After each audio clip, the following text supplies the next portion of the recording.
কলিয়াবৰ বাগৰিত ভয়ংকৰ পথ দুৰ্ঘটনা কৰ্তব্যৰত আৰক্ষী খুন্দা তীব্ৰ বেগী বাহনে দুৰ্ঘটনা সংঘটিত কৰা বাহনখনৰ নম্বৰ EA01DN 5747 গুৰুতৰভাৱে আহত আৰক্ষী জোৱান ৰন্তু দত্ত বাগৰিৰ আৰক্ষী চকীৰ সন্মুখৰ কৰ্তব্যত কৰি থকা অৱস্থাতে খুন্দা মাৰে বাহনখনে ততাতয়াকৈ গুৰুতৰভাৱে আহত ৰন্তু দত্তক কলিয়াবৰ মহকুমা অসামৰিক চিকিৎসালয়লৈ অনা হয় যদিও উন্নত চিকিৎসাৰ বাবে নগাঁৱলৈ প্ৰেৰণ কৰে দুৰ্ঘটনা সংঘটিত কৰি Hyundai i20 বাহনখন পলায়ন কৰে যদিও কহৰা আৰক্ষীয়ে বাহন জব্দ কৰিবলৈ সক্ষম হয়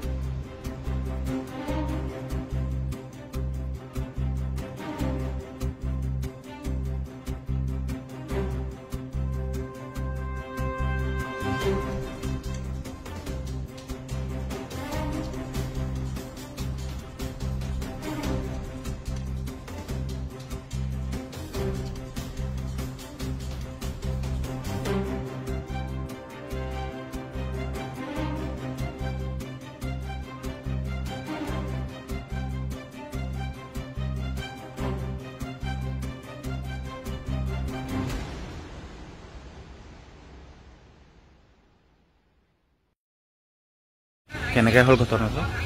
হয় আপোনাৰ কৰ্তব্যৰ আছিলে ডিউটিতে আছিলে তেখেতৰ নাগাচিং বুলি নাগাচিং কৰি থাকে যে তেনেকুৱাতে ধৰক মই ঘৰৰ ভিতৰত থাকোঁতে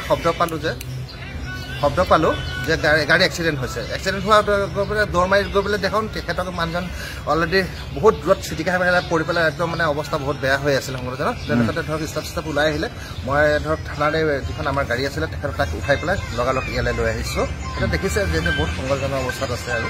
এতিয়া ৰেফাৰ কৰিছে হয় ৰেফাৰ কৰিছে ইয়াৰ পৰা আপোনাৰ পুলিচৰ মানুহ হয়